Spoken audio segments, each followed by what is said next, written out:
दिनै बड'लेण्ड मुलुगसोलोंसालिनि बानजायनायाव गियाननि थाखाय सानसे मोगामोगि हाबाफारि लानाय जायो।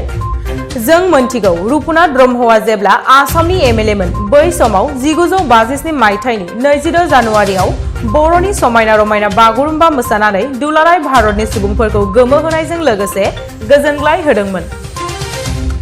1957 मायथाइयाव प्राइम मिनिस्टार जवाहरलाल नेहुरुनि खुंथाय समाव 22 जानुवारि सुबुं खुंथाय सानाव प्रजेन्ति ब्रह्मनि दैदेननायाव गोजोनग्लाय मोसाखावरि आफादनि मोसाखावरि हानजाया दिल्लीयाव सा 22 मोसाखावरि आरो सा 8निबो बारा दामग्रा देग्रा हौवाफोरा थांनानै बर'नि समायना रमायना बागुरुम्बा मोसानायखौ दिन्थिफुंनानै सेथि बान्थाखौ आवग्रिनो हादोंमोन।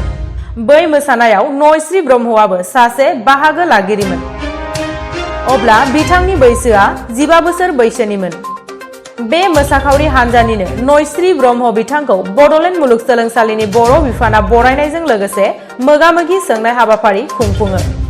बे हाबाफारियाव बड'लेण्ड मुलुगसोलोंसालिनि बिबुंगोराजों लोगोसे फरायसाफोरा बाहागो लानानै हाबाफारिखौ जाफुंसार होयो।